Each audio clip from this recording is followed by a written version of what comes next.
ก่อนที่สุริยะจะมาฮอดจุดนี้มันบ่แม่นเรื่องง่ายเลยผ่านจุดทุกข์ยากและขับคันมานับครั้งก็บ่ถ้วนเรื่องราวมันเป็นจังได๋นั่นเดี๋ยวค่อยจะเล่าผ่าน FC คนนี้ให้ฟังคือเรามาเห็นค่อยเรามาทักค่อยว่าเป็น FC ค่อยมา2 ปีแล้วค่อยเลยบอกว่าถ้าอยากลมยาวกว่านี้ให้มาขึ้นรถกับค่อยเดี๋ยวค่อยจะสอนวิชาให้และนั่งก็กินเวลาไปประมาณ30ชั่วโมงโอ้ยบ่แม่น 4-5 คลิปสนดอกเรื่องราวมันยาวหน่อยนึงอันข้างหน้าหันหยอกเด้อค่อยพาเราขี่รถไถเนาะแล้วก็พาเจอนางงานโหดๆแบบนี้เลยเดี๋ยวเฮาไปเบิ่งและไปฟังนำกันเลยจัดไป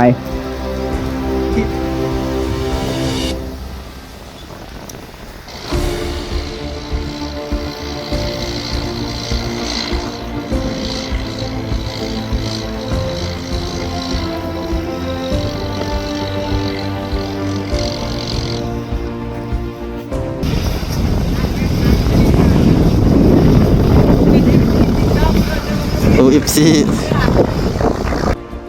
และพวกเฮาทั้งสองก็ได้โอ้ลมกันตามปกติที่คนหากะหูจักกันมาใหม่ๆเนาะเพราะว่าเห็นหน้ากันครั้งแรกแต่สิ่งสำคัญเลยที่คอยบ่สามารถโอ้ลมได้ดนเพราะว่าเวียกของคอยมันเป็นเวียกแข่งกับเวลามันมี24ชั่วโมงอยู่แต่ว่านางงานที่เฮารับงานมาแล้วเฮาก็ต้องเฮ็ดให้เพิ่นแล้วเฮาจะบ่สามารถโอ้ลมเพิ่นได้ดนและก็หน้างานมันจะเป็นจังไดเดี๋ยวเรามาเบิ่งกันทุกคนหลายคนก็อาจจะเห็นค่อยขับรถแบบคล่องแคล่วแบบนี้หลายคนก็ว่าค่อยจะผ่านมาแบบง่ายถ้ามันจะง่ายทุกคนมันก็เป็นไปหมดแล้วและถ้าว่ามันจะง่ายแท้ทุกคนมันก็เก่งเสมอกันฉะนั้นแล้วมันบ่มีหยังยากแล้วก็บ่มีหยังง่ายถ้าใจเจ้าเอามันก็เป็นสบายหรือว่าใจเจ้าบ่เอามันก็ยากที่จะเป็น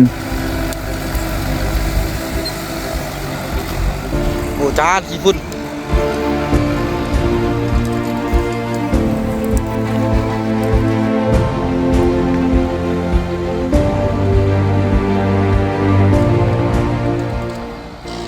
และค่อยจะบอกซุ่มเจ้าให้เด้อถ้าว่าเจ้าอยากขับรถเก่งรถเป็นเจ้าไปมัวซุ่มกับเหล้าเบียร์เจียไผ่อยู่และมือได้ที่เจ้าจะเก่งจะเป็นถ้าเจ้าอยากเป็นนักบินกำตันและเจ้าไปมัวซุ่มกับการขับรถและมือได้เจ้าจะเห็นทางในการบวยบิน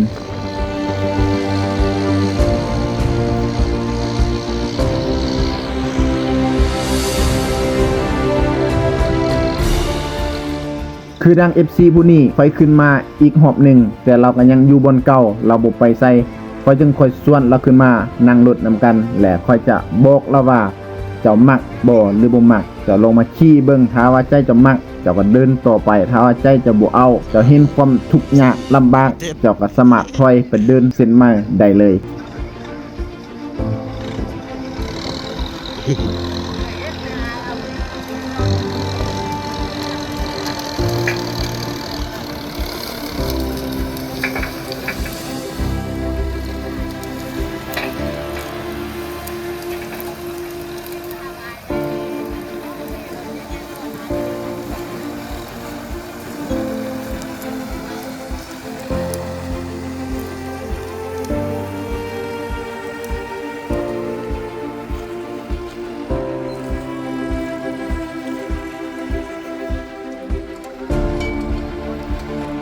และนี่เป็นความทุกข์ยากลำบากขั้นเริ่มต้นของคนขับรถเป็นที่ได้พบเจอมันมาและเจ้าอาจจะบอกว่ามันสำนีนี่วะแต่ว่านี่มันคือบางส่วนเท่านั้นเองเดี๋ยวค่อยจะเล่าสู่ฟังค่อยเป็นคนหนึ่งเนาะที่เรียนขับรถโดยที่คนซ้อนเขาจะบ่บอกค่อยก็จะนั่งแบบนี้แหละไปหัวตำเซาน่ะจักสิเทื่อค่อยบ่ได้นับจักจิบาทเนี่ยค่อยบ่ได้วันแต่ว่าย้อนความอยากเป็นค่อยเรียนขับรถค่อยบอกเลยว่าค่อยเรียนแต่5 มื้อหลังจากนั้นค่อยออกรถมาขับเอง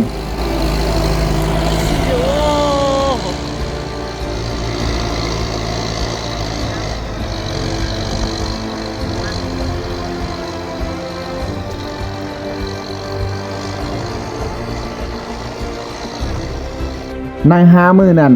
ค่อยไปทุกมื้อแต่เช้าเท่าค่ำแต่เช้าเท่าค่ำ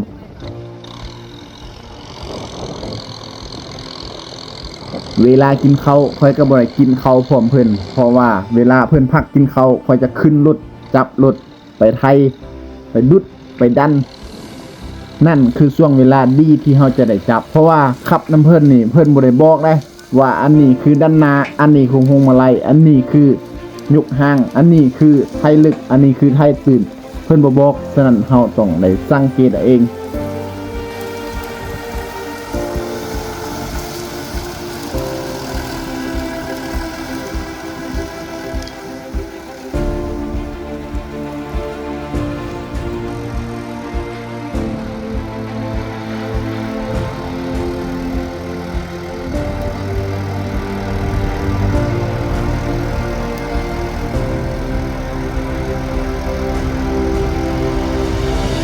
ส่วน FC คนนี้ดีแล้วที่เจ้าเจอคอยและทักทายคอยและคอยก็ได้บอกได้สอนทุกอย่างที่เป็นพื้นฐานของการขับรถและใจก็หวังลึกๆว่าเจ้าจะไปพัฒนาต่อและเดินตามความฝันที่เจ้าฝันอยากจะได้อยากจะเป็นถ้าเจ้ามีเงินเจ้าก็หีบไปจ้างไปเฮียนถ้าเจ้าบ่มีเงินเจ้าก็ต้องหาวิธีทางเพื่อจะเข้าหาวิธีการเฮียนหูให้มันได้ว่าจะการเป็นอาสาไปนำเพิ่นจะเป็นแอดโดยที่บ่เอาเงินแบบนี้จะเป็นไปได้อย่างเช่นลูกศิษย์คอยคนนี้ที่เพิ่นขับเจ้าหาเราก็มาเฮียนนำคอยเพียงแต่3เดือนโดยที่เพิ่นตอนนั้นเป็นเฮียนซ่อมแปลงแต่คอยดันเราขึ้นมาขับรถน้ำข่อยและก็ตอนนี้ก็เป็นมือเอกของข่อยเลยและนี่ก็คือสิ่งที่ข่อยอยากบอกเจ้าบ่มีเงินเจ้าเอาแฮงสู้เอาเจ้าบ่มีแฮงเจ้ามีเงินเจ้าก็เอาเงินสู้เอาถ้าว่านั่นคือความฝันของเจ้าลูกศิษย์ข่อยมาอยู่นำข่อย3เดือนข่อยบ่มีเงินเดือนให้ข่อยมีแต่เงินไปเที่ยวไปเหาะไปใส่ใจตกๆแตกๆให้ซื่อแต่ถ้าว่าเจ้าขับเป็นมือได้ค่อยไล่%ให้เลยทุกคนก็คือการท้าเจ้าตั้งใจเฮียนแท้เจ้าลงทุนไปเลยบ่ว่าจะเป็นแฮงเงินเจ้าลงทุนไปถ้าว่าเจ้าเป็นแท้เจ้าเก่งแท้เจ้าได้แท้มันบ่ดนกับค่าที่เจ้าเสียไปว่าแต่เจ้าหันจะยอมสูญเสียมันบ่เพื่อแลกกับสิ่งหนึ่งดังคือข่อยอาจจะไปเฮ็ดเวียกเอาเงินเดือนได้เดือนเท่านั้นเท่านี้แต่ข่อยกลับออกรถไถเองมาขับเองถามว่าค่อยสิได้ไปเฮ็ดเวียกอยู่ห้องละห้องการบ่ถ้าว่าเจ้าอยากได้สิ่งหนึ่งเจ้าก็ต้องยอมทิมสิ่งหนึ่งอย่างเช่นถ้าเจ้าอยากเรียนขับรถเจ้าก็ต้องยอมทิมในการดินการเที่ยวเพื่อมาตั้งอกตั้งใจในการเรียนแบบนี้เจ้าจึงจะเก่งและเป็น